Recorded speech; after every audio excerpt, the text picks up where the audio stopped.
Hello, and welcome back subscribers and new viewers to another sketchbook tour. Today's sketchbook is number 8, and this is honestly one of the most frenzied sketchbooks that I have done in a while. I have devoted more time to this particular sketchbook than I have any others in a while, and what I mean by that is if you've seen my previous sketchbook tours, I've had about 7 of them so far, but I own like more than a dozen unused sketchbooks. This little notebook is something that I carry with me to keep all of my projects in order on the go. I have a larger one that's in more detail.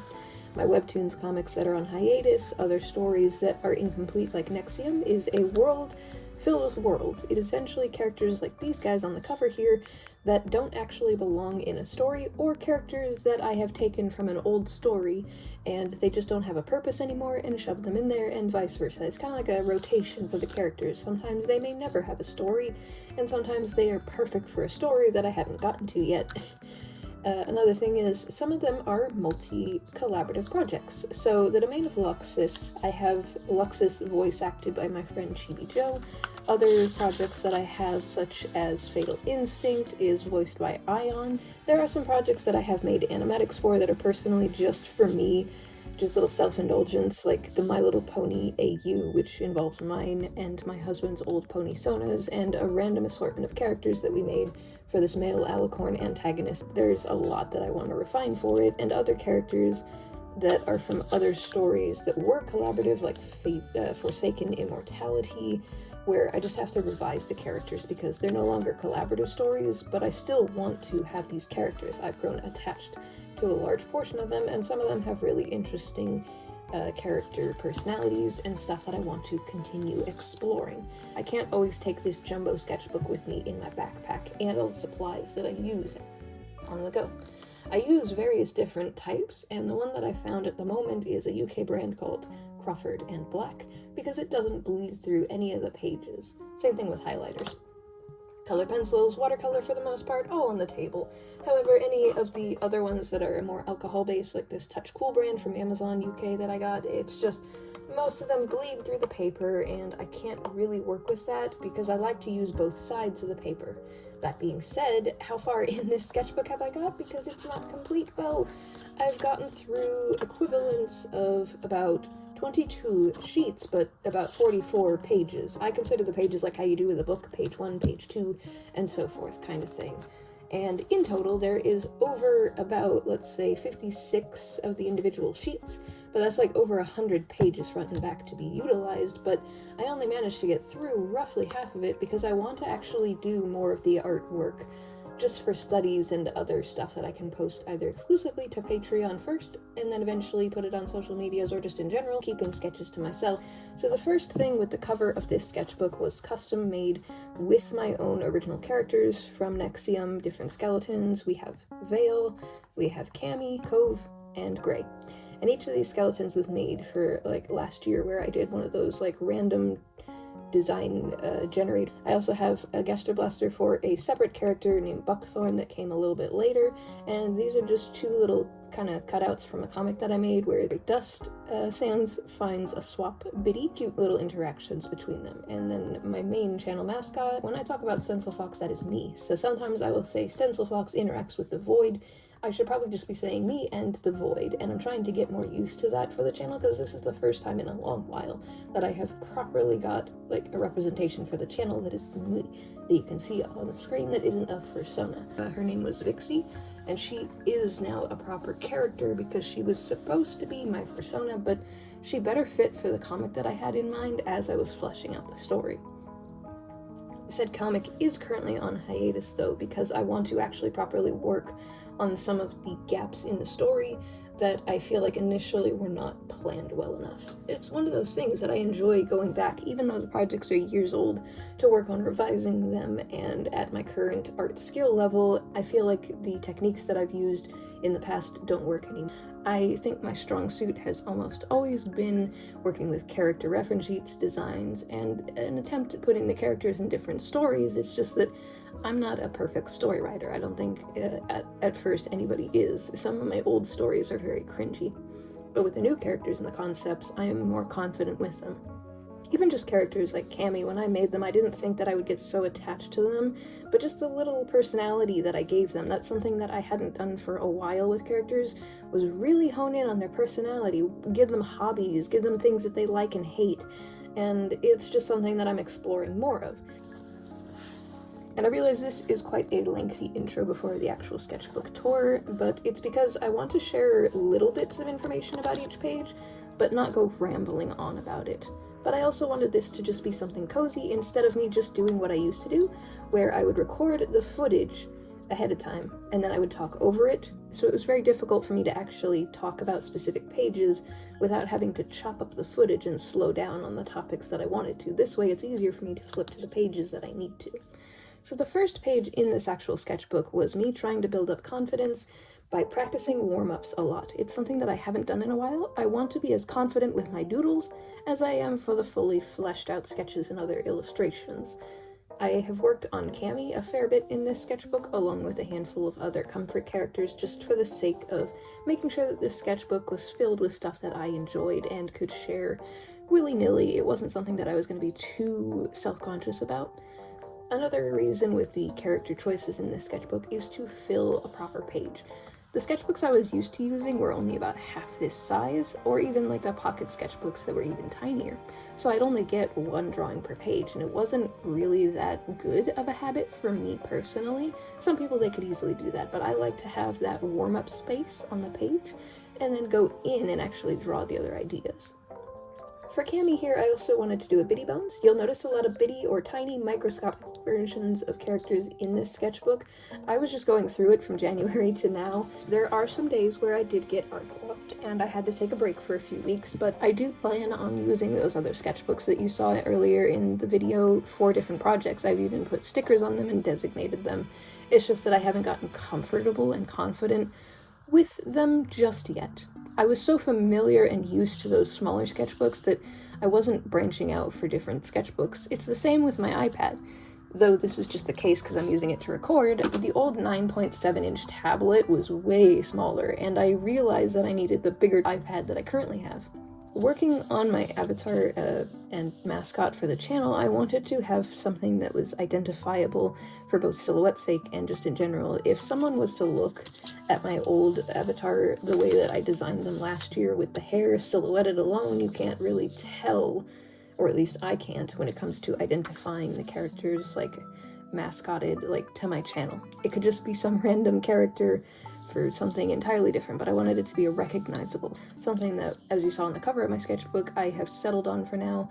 But later on in the sketchbook, I was actually using my traditional supplies to color, and you may notice that there's red pen here, pink marker here. That's not the actual color that I use. I want to change the slightly diluted coloration of the outfit at some point and adjust it. I also wanted to work on the void revised, because the void initially I had some plans for it. The original voice actor is not doing that for me anymore. It's actually my friend Ion who does the void now and again when I ask for some assistance. And I appreciate the direction that they have gone with the void and the general tips that I've given. Tried to have negativity personified through the void when interacting with me and Stencil Fox on screen for you guys to see. There are some connections with impatience and impulsivity that connect between the two, and there are some that are just specifically from the void as an almost individual at this point. The void isn't something that I have 100% fleshed out, but that's part of why I want that to be consistent for the channel. Something that you can have that's on a pretty regular basis alongside all the other projects. I just really wanted to draw biddies in this sketchbook, nothing too fancy for this page. It's just all of my different Undertale OC characters, and my favorites gotta be Impact here and Cammy and Gove that I have decided after drawing them over and over again, they are a couple. It's a rough start for them. They don't exactly have like the perfect match kind of thing. They are the definition of the opposites attract at the moment as I figure out their personality and the way they interact with each other. Two other characters that have odd connections with each other but different kind of circumstances is Buckthorn and Gray. I made Gray first, and Buckthorn eventually came later when I was experimenting with more of the character design makers. When I had the flowers in this character's eye, it was because they probably were working in like a sciencey lab, situation, and it went horribly wrong. The echo flowers eventually just kind of fused with their eye socket, and they can see the vines through their mouth when they open. It's just really, really subtle little things that I wanted to explore for them. These characters are part of Nexium. They're not a part of like a specific Thundertail AU branch. It's more like outliers. So for Gray, the Determination Parasite, this is not the colors of the parasite, as you saw the reference on the front of the cover. This was just the colors that I had on me at the time. And eventually, when Gray was going from just being the jester for all the monsters to try and make them all happy, showing them that even though things are hard, that they can still pull through with some laughs here and there, but then after they had the Determination Parasite latch onto them, it eventually became an unintentional symbiotic relationship. But the parasite doesn't communicate. The parasite isn't alive in that sense, like it doesn't have a mouth or anything like that. It is just tendrils filled with this determination of once what was perhaps like energy from human soul or something like that. Haven't fully figured it all out. But now they have to use their like jester knowledge to kind of like laugh at the very distressing situations, but they're riddled with anxiety because these things are like an outside force that doesn't have a way to be kind of reasoned with. They just lash out. It doesn't matter because it's protecting Gray from the things around them, and it's very much so something that I wanted to explore on. The next page is just me doing quick studies, various picture references from online, Google and Pinterest. Next we have the first trend that I did, which was adding in outside sketchbook pages. Stencil Fox in a smaller form. This was an old character of mine, Diz. I switched them from being a weird, lanky, awkward, imp-sized creature to a tinier imp-like creature. They're mischievous, and then we have Takuya's character that I shrunk down. This is something that I want to work on with my characters so that they're not all the same, so that I don't have same character syndrome where they all look about the same. Then we have just a very rough test in this sketchbook to make sure the markers wouldn't bleed. This on the next page is one of my favorite little quick doodles. It was Lamia Bitty Bones. These are essentially just like, there's different versions, but these are my take on them. We got Sans Sleepy and Fell biting the hand that feeds them because they're impatient. This was around the time that I was playing the Shadow the Hedgehog game, the Sonic X Shadow Generations. Let's be real, I think most of us probably purchased this game specifically because it was Shadow the Hedgehog.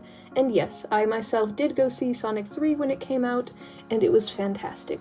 Spoiler-free of it all, I'm just gonna say that I got extreme Sonic Adventure 2 video game vibes, and the song that played specifically towards the end made me nearly cry, and I was one of those people who brought my Shadow the Hedgehog plushie to the movie theater and squeezed it with sadness and joy through different scenes that played out. And in the video game when I was playing this, I was so, mixed with happiness and nostalgia and ever so slight disheartenment when I realized just how short it was by comparison. I feel like they put way more into Sonic's, timeline because there were so many events and scenes. I was like, oh, is Shadow gonna find out, these characters and talk to them? And it was kind of in the middle. It was like the weird perfect mix, but it left me craving more. I want another year of Shadow the Hedgehog so I can get more video games. I know that it's more of nostalgia talking here, but I wish they could remake Shadow the Hedgehog's video game.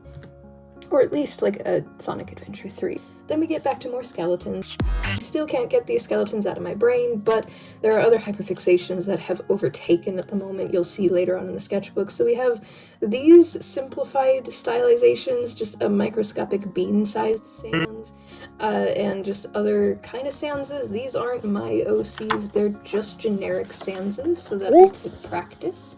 Just kind of testing things out, see what I could do. Then I also just spontaneously decided to make Swapfell red sands. I like the designs of specific sands they use, and every now and again I like to just make fan art because I love certain characters' personalities that are portrayed by specific creators with the ideas. Even if it's a one-off comic of fan art of an AU of an AU, I enjoy it far too much. Then we have Bitty Bones of Swap and Fell in different kind of those onesie hoodie pajama things. I just thought it was super cute, and I need to adjust the colors digitally later for these because these are probably going to be personal stickers that I make and print for myself. Then more exploratory doodles on the side here. These were in a sketchbook, as you may notice by the way that they are cut. I wanted to put them in this sketchbook. This is one of the random biddies that fell over or got pushed over by another biddy, and then just This one was a random one. I'm not sure if I was aiming for dust or something, but they have really sharp teeth. This little doodle here is just a character that has ecto body, which is something that I didn't really know was a thing at first, but I was like, yeah, magic could create it if the characters, like some of them have mouths. Why not have muscle structures to some of them? And then just more exploratory page filler for some of the other stuff that was there. Oh, I am knocking stuff over on my desk. Then we have, this was for the redesign of Impact, part of my Undertale alternate universe story called Reincarnated. At the moment, I only have the concepts for the other characters. It is not just specifically about the Sans and Papyrus in this AU. There is a full story, but feel free to go check out the other video if you want more information about this AU. I just was really stubborn about the horns. This was the original ones. I tried testing so many of them, and eventually settled on roughly what was essentially D&D inspired tiefling type of horns that have this strange, specific Z-like motion to them, zigzaggy, and it was very experimental and exploratory, but it was very helpful for me. I don't know, the original first redesign that I did for them wasn't really screaming the character for me.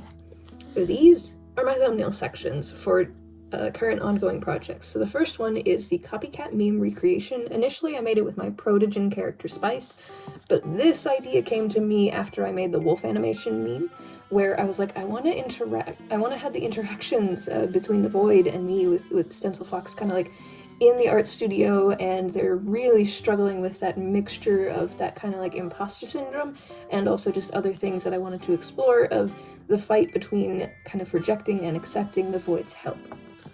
And then this is from the Failed Mission alternate universe Undertale comic that I was just doing, basically just my take on the bad Sanses and the good Sanses fighting each other. I've gotten up to page 7 finished. I have all these other pages, and the script text is on a Google document, so I have all the characters' dialogue ready to go. I'm using it to practice so that I can see how long it takes me to actually sit down in one go to work on pages from start to finish, so that I can get back to my comics that are on hiatus that I am still working on refining. This is with the characters Buckthorn and all the others from Nexium, where they, the portals essentially Buckthorn finds and questions all these others, and the song is Gasoline, just because I got one of those music videos in my head stuck where I wanted to have Buckthorn basically kind of trying to antagonize the others, calling them out for their different hypocrisies, but then also themselves being a hypocrite about the way they go about things, since they don't have finished worlds, and I wanted to kind of like emphasize that. This was going to be a video. I was going to show how I do stylization from the confidence of general shapes, but I don't sketch like this anymore. This is outdated. I have struggled with this, where sometimes this helps me, sometimes it doesn't. And the translation doesn't really fit outside of, like, my own brain. Like, trying to tell you how I went from this to this is very difficult. So it was something that I need to explore more on before I attempt to do any tutorials. Art block time. So this was the very last week of January when I had this. I was trying to fill as many pages, I was feeling confident, but eventually I just had to stop. I couldn't fill any more pages, and it was easier for me to just explosion of colors on the page. Then we have very much simple exploratory ears, horns, and other accessories to characters up here. Then we have this creature, which was from a dream that I had. No explanation to it other than it was just a cute little creature that was screeching at me for food. More thumbnails very quickly here on this page, and you'll see this drawing a little bit later, if that looks a little familiar. Then we have the Void and Stencil Fox, a Biddy hugging a teddy bear, and just other loose ideas. One that I completely scrapped because I was trying to have the character scratch the page, but I ended up kind of just abandoning that really quickly on. Then we have Stardrop. If you've seen their final reference sheet, you know that this is not their outfit. They have a white cloud vest, rainbow sleeves, and blue kind of pants, and a few adjustments to the other colors, but this was their very first concept sketch. Then I was really going back and forth between Moondrop, Sundrop, and Eclipse, and no, these aren't from the Sun and Moon show, though I have tried to watch it, I just can't really get into it. It was mainly when I was looking up the names, I was like, do these characters actually exist? Like, I was thinking Stellar, Star Drop, you know, like, that's where I settled on it, you know, just like, what best fit for an assistant for Sun and Moon when they're busy. But when I was finishing up all of these sketches, I also wanted to do one of Fixed Ruin Eclipse, because I just really like the character from the game. Hearing their voice in the dialogue saying happy birthday still makes me very sad. Then we have more Sun and Moon on these pages here. Just really experimenting on the style again, because I was getting really kind of just cemented, this one was Star Drop, cemented in the idea that, like, I had to figure out how I actually wanted to draw the sun rays and the face, and it was bothering me so much that when I made this, as you can see here by my frustration, I was just trying to draw the character with foreshortened hands. And here's that bitty thing that I was talking about, just focused on drawing the characters, but like super tiny. Then we have a new Persona Pony-sona, basically separate from the previous one. It was like, what if I made a Pony-sona nowadays with the information that I know, and this was the result. Stencil Fox if done traditionally. More Sun, Moon, and Eclipse drawings that I did, and a funky little doodle saying that this was a warm-up and it was had potential. Some of my illustrations in here aren't the most aesthetic, as I mentioned at the beginning, but they are ideas that I wanted to get down. Or it was me hyperfixating. So Connor kept popping up, and the RK900 kept popping up on my feed, and a tiny Connor in one little mini comic showed up. It was him holding, like, the quarter, and it was about the same size as him, and I was like, oh my god, that would be the perfect companion to have at your desk, just to help you, just, like, running files through different things, and just, oh, that would be such a cute little idea, but I don't have the patience to go through 100 different ideas like that. As much as I love alternate universes and ideas, I've got my hands full. Speaking of hands full, this entire page is filled with hands that I did with no references. And yes, I did this. If you know what this is, gotcha. If you don't, then you have no idea what I'm talking about. Anyways, with the various hands that I didn't highlight with like a red outline and color them in, it's because these were just really rough warm-ups and just ideas straight out of my head. Again, some of them were just testing the loose idea of digits, and I do the cartoony 3 fingers and a thumb every now and again for my characters. It's just what I have grown comfortable doing. Then we have the Void. Just a quick test, these are not the actual colors for the Void, just some markers to see what I could do for a quick sketch testing the size of the Void for the different forms. Then Anxiety, because this day in February I was just going through the motions, had to draw it, and then I felt better after drawing it. And these were the ideas where it was like, what if the Void did merge with Stencil Fox? And that's where that more recent YouTube short is. If you haven't seen it, go check it out and it'll make more sense. This was the first sketch, and this was a full page, but I ripped it out of when I thought, what about Pokemon Dream Team fusions? Not just from like the game Infinite fusions, but like taking all of my favorites for 2 different teams. So 2 teams of 6 and fusing them together. So the starters for that is Cyndaquil and Oshawott. And then I thought, well, I don't know if I want to do the very starter forms all fused together, or if I want to do the final forms as like the perfect team where they're like level 60 or 80 or 99 or whatever. When I get to finishing that for this month, you'll get to see the progress and the team that I have chosen. These were just random furry drawing here, and more Eclipse, Sun, and Moon arguing over who gets to jump off the tower. We also have Cove again, this was testing watercolor. Random doodles on there, nothing fancy, and the last thing here is just Moondrop tests and microscopic Sun and Moon. More of the tiny stuff that I was talking about earlier. So this was what I was talking about earlier, where I mentioned that the colors of my traditional supplies made me kind of second guess the digital ones. These were limited because I only had purple and pink, but the colors that I currently have for Stencil Fox, the digital one, is quite muted. It was just something I wanted to work on. I ended up skipping doing line art because I didn't want the colors to bleed too much and ruin the colors and the shape. Now these are the most hand-like hands I've drawn in a while. I was looking up a bunch of references, and though there are some that really bug me, some of which I really like. It was just to work on something and kind of just break the cycle of only drawing cartoon characters so that I could get back to a few steady roots, but I wasn't gonna sit there drawing cubes and circles and other, like, still lifes all day. I also wanted to draw legs with feet because there's just something about the way that, like, the thighs, the calf or something muscles, I forget what all these muscles are called, basically just the way that they flow. For me, more skeletons of Bitty Bones, Killer, and Dust went under the couch and needs a bath. and Killer was using cutlery as weapons. Again, not very safe. Microscopic Sun and Moons and Eclipse. More Stardrop with their most recent design, but in traditional pencil. Then just these were going to be personal stickers for myself, but I never got around to drawing them digitally. And this funky little fella here is my Sans Biddy. And I mean that quite literally. I went out of my way and made custom for myself, because the Sans dolls that you find online are at a minimum, for a blank one, 300 to 500 pounds or dollars. I had cut off the OB11 doll's ears and got the palest option that I could find on Amazon. These are the ones with the flat faces. They don't have the eyes that you can interchange, and I painted it with Sharpie and whiteout of all things. I used marker for a blank white hoodie that I had turned into Sans's roughly speaking colored hoodie, and black pants that I used whiteout to try and make the white streak for. It came with the socks, which was super cute. I also have, for accessory's sake, if I don't want them to have their hood up, a little beanie, so it's just something cute. And they also have these tiny microscopic little accessories that I got over time. It was just one of those miniature versions of food, and a tiny little Pichu that I had from an old Pokeball. There's also this aesthetic plant that I got, but it was one of those resin things, because I was like, oh, I can get furniture. Technically this counts as a piece of furniture, but it wasn't quite what I was expecting. But that's why I drew the little biddies in here more often than like anything else, because I had a reference at my disposal on hand. There's also just microscopic little creatures here, starbits, I guess, just doodling for the sake of doodling. And the last little awkward bit here is just some potion bottles here. And the next page, I believe, is more collages of both of the hyperfixations of Five Nights at Freddy's and other stuff, and biddies. I kept bouncing back and forth between drawing biddies, other Undertale characters, fan art, and random things. Like, these are just random plants that I did.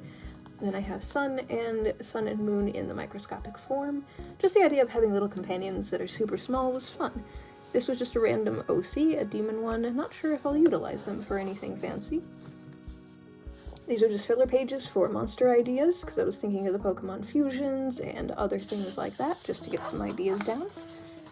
These were more of quick drawings that I did before work. More monster-y fusion creatures, testing the markers to see how they did, if they bled through if I drew on too much, like with the layers for the most part. Provided that I didn't layer it a dozen times, it did not. Just random OCs, no particular characters. Random crystals, and the Void exploration. So, the Void used to have 4 forms. So initially an anthropomorphic form, which I'm still working on, the main big form that you see, and then a slightly smaller form, but I've scrapped that in favor of just leaving that, and the tiny little one that looks like a mixture of a rat and a very pudgy little fox. I just really like the idea that eventually the Void runs out of, like, power, and his intimidation just completely dwindles and just turns into a little puffball.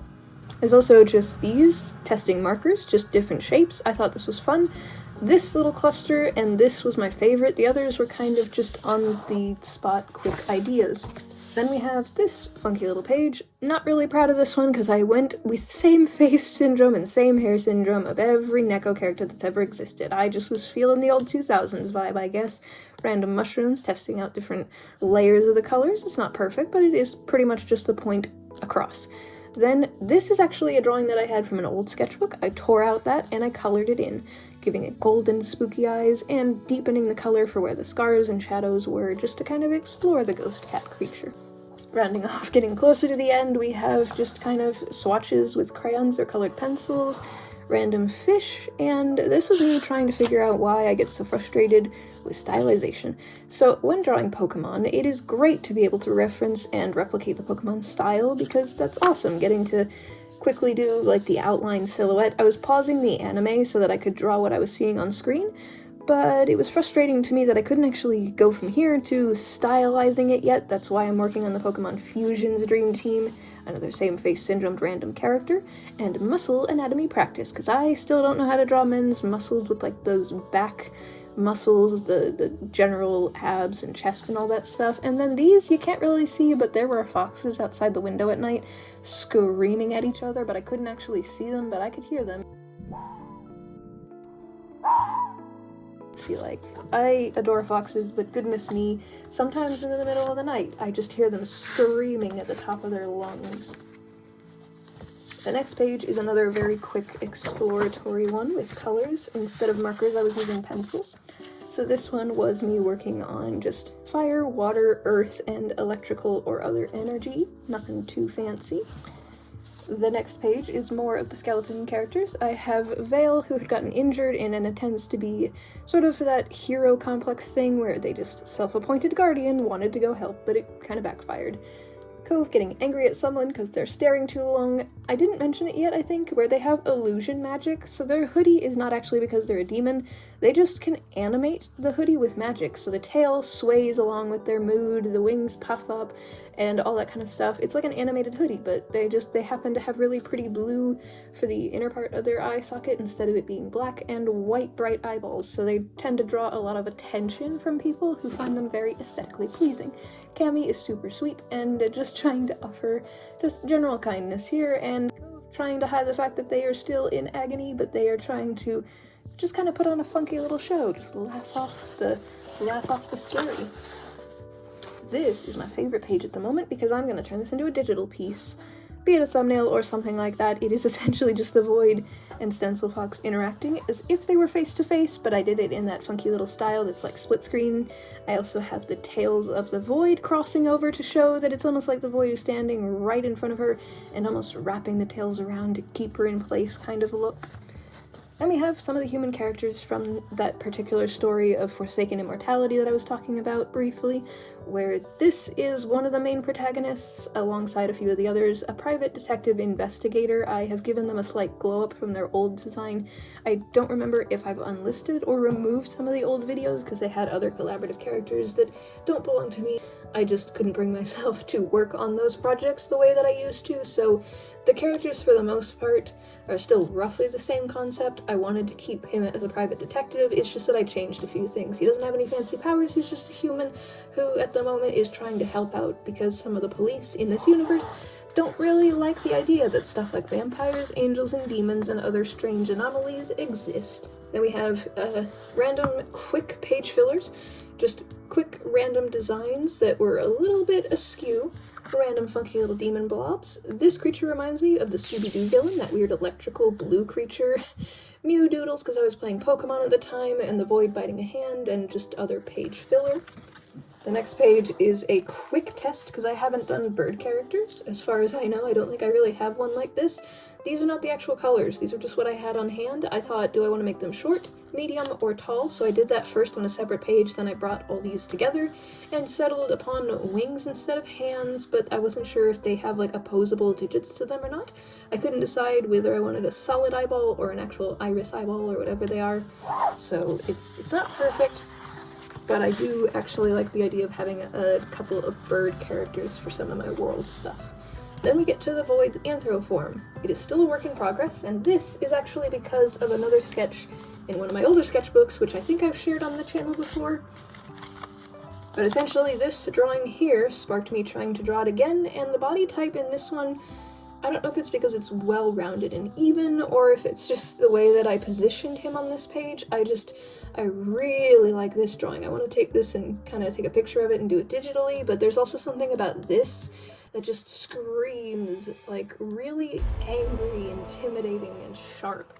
Something about the way that I make certain illustrations stands out to me more than others, and I really enjoy that because it's like the page comes alive with the characters that are on it.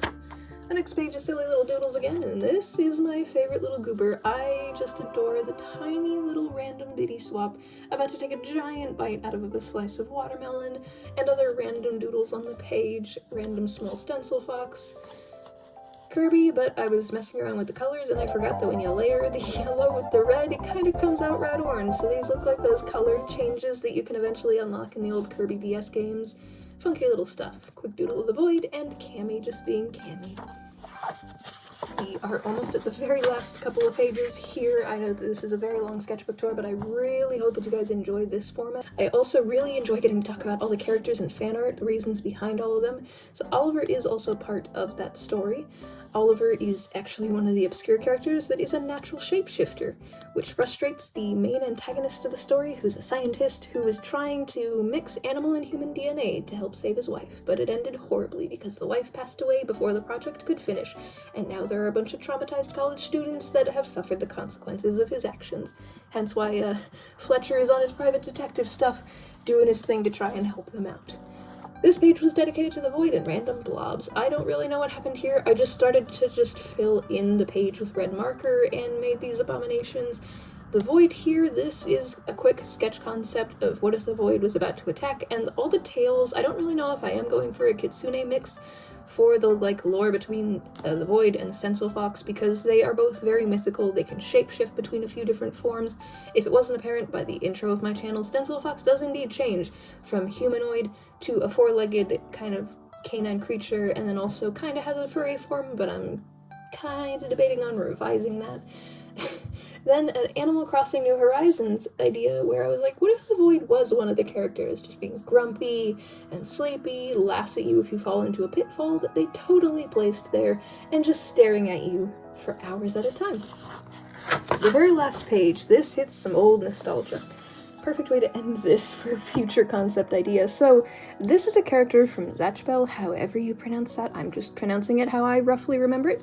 So this show was around the time, same with Digimon and Pokemon and all these other animes. However, the anime got cut, and Brago was one of my favorite characters with Shelly because it kind of felt like another one of those cases of angry, edgy character with slightly grumpy backstory, tragic backstory. Can't remember his full backstory offhand, but he was frustrated because the real king, I don't know if these were demons, but they were basically creatures that had a partner. His partner was Shelly. They were both teenagers at the beginning of the anime, and he was so short. He gave off a mixture of Angry Shadow the Hedgehog and Vegeta vibes, and I got attached to the character, and the glow-up of this character, I'm just gonna put up on screen what the adult version of Shelly and Brago looks like in the manga, but oh my god.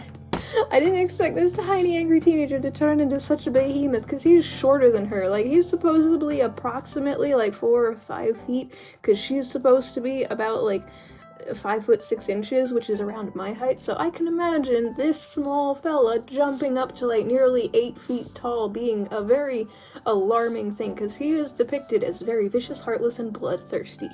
And I'll be honest, I don't actually really like the Zatchbell protagonist and the little blonde character who's I don't really get it, but it was something that just at the time I was attached to the character more than anything. I like tragic backstories that develop into characters fulfilling themselves over time, if you haven't gotten that clue by all the characters that I do.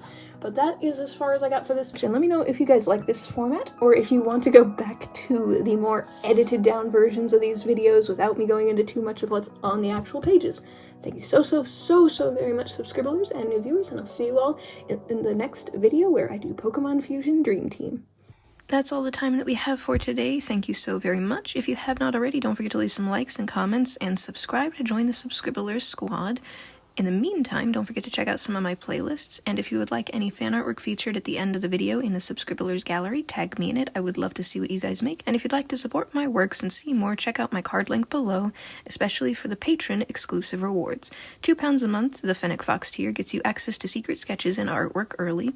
The Arctic Foxes, for £5 a month, you get exclusive access to videos and webtoons pages early, and the Red Foxes have the opportunity to be featured as a background character or a commission instead, and your name read out at the end of the videos just like this. Thank you so much to Frankie Jr. 13. Stay possum, subscribblers, and I'll see you real soon.